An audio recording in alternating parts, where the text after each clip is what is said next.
何度でも You know that movie feel? The feeling of going into a story, getting invested in the characters, the plot, and seeing how it all plays out through the end. We don't get that often anymore. Nowadays, most media have multiple seasons, arcs, spin-offs, Easter eggs, cinematic universes, etc., etc. And while those are cool to experience, the idea of having a one-and-done story is slowly fading into the background. Yes, even for anime, telling your story without trying to make a huge franchise around it is rare for popular titles. However, there are anime that take us back to simpler times. A time where you could just experience a show for what it was and not worry about the creators milking it for the next 10 years. So when animes come out with endings, you can't help but appreciate those shows for the journey they're about to take you on, good or bad.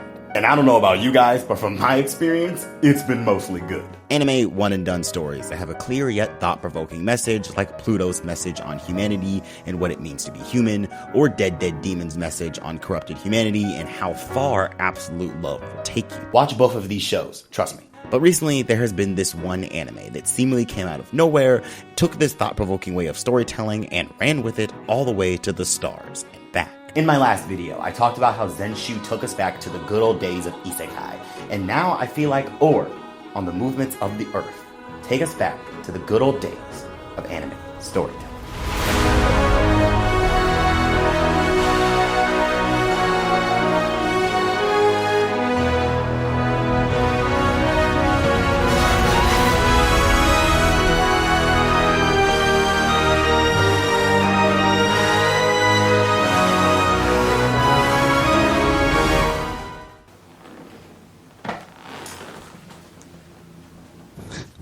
What the hell did I just experience? A manga written and illustrated by Uoto, Orb is not a typical anime story. Taking place in the 15th century, first off, there is no one protagonist you follow from start to finish. Instead, you follow an idea.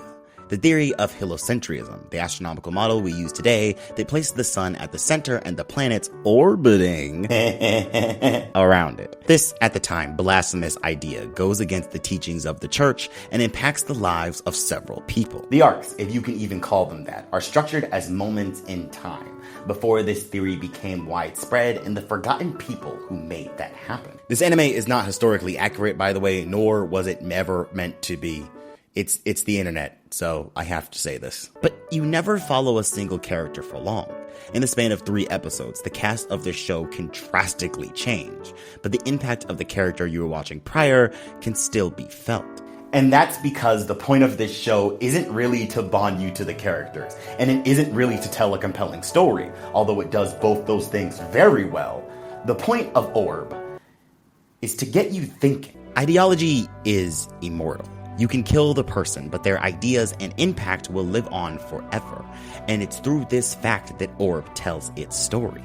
You're not supposed to take away exactly what happened in the characters' lives, but their thought process and how those ideas impact the next character you follow. Those characters are Rafal, Badeni, Okaji, Yolenta, Draka, and Albert. Orb has plenty of examples of this, but for time's sake of not making this video way too long, I'm gonna pick my 2 favorites. First, Yolenta. Taking place in the 1400s and inspired by our own history, Yolenta is an aspiring scholar.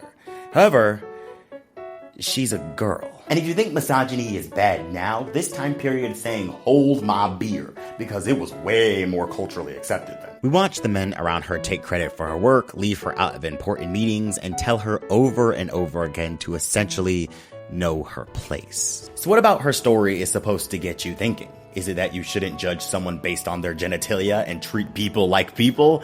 No. You should already know that. Instead, Yolenta gets the audience thinking about what true conviction and determination really are. I know that sounds basic, but let's really look at it. Even before her first encounter with heliocentrism, Yolenta is shown to have a natural impulse to strive for her goals, that being a passion for knowledge and the freedom to learn no matter what. The men around her won't let her into the meetings. She builds a tunnel under a well to hear it anyway. Other people take credit for her work. She uses their tools to further advance her studies in secret. Her father tells her to lay low and just enjoy life.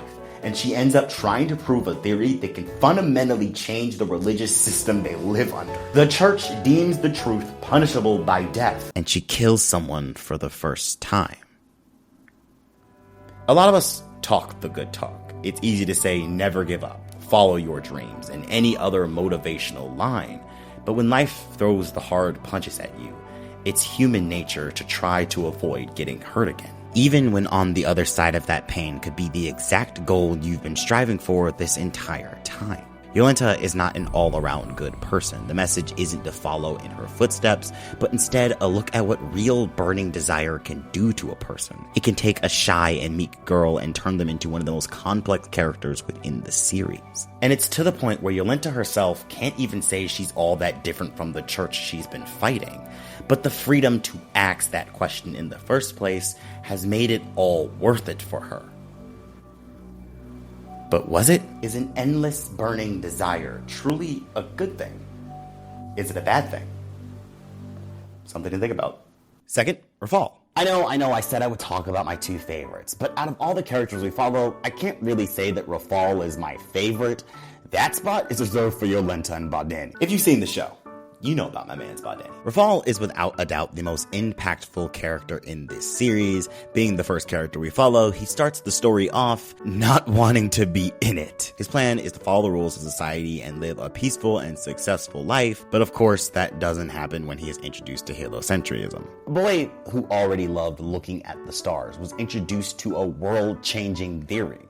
How could he not pursue it? But the difference between Rafal and the rest of the characters we follow is in one line he says to the church. 敵は手強いですよ。あなた方が相手にしてるのは僕じゃない。異端者でもない。ある種の想像力であり、好奇心であり、筆境、それは知性だ。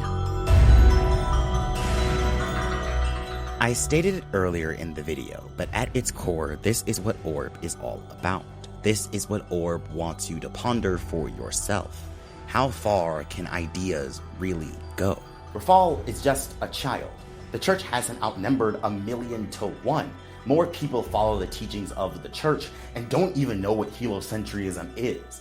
Hell, I bet you didn't even know what it was before watching this show or video. I sure didn't. And yet, this child, this single boy, had the courage to look them in the face and claim they will never truly win. Because even if they defeat him, there will be another, and another, and another, and another, and another to pick up the torch. It gets you thinking, how much are we inspired by those who came before us? How much are those who come after us going to be inspired by us? The actions that we take for granted every day can have a trickle effect to one day change someone's life. It's a little scary, I know, but it's true. I think to myself all the time, what impact will my videos have on those who watch it? Will it be what's intended, or will it be something else? Truth be told, I don't know. I can't answer that, and only time will tell. And this is the feeling you get from watching Orb. Rafal is the first character we follow, and because of that one line, you feel his presence throughout the entire 25-episode run, even when he's nowhere to be seen. And this, among so many other things, is what makes Orb such a good show to watch. It's like TED Talk the anime. Shit is crazy. And if everything I said in this video wasn't enough to convince you that this anime's goal is to get you thinking, the mangaka himself has been quoted at a Q&A signing event saying the following. I wanted to create a story combining intellectual themes and violence. When researching, I found the heliocentric theory's historical controversy fascinating, so I chose it as a theme. You think it wouldn't get this deep on a video about anime, but I'm not surprised. If you're not new here, I talk about how deep anime can get all the time. And all these thought-provoking themes just feel so cinematic. I'm under the belief that animation is indeed cinema, and series like Orb is proof of that. The media we watch aren't always just shows we consume for entertainment, but messages from creators who have something to say, stories worth telling.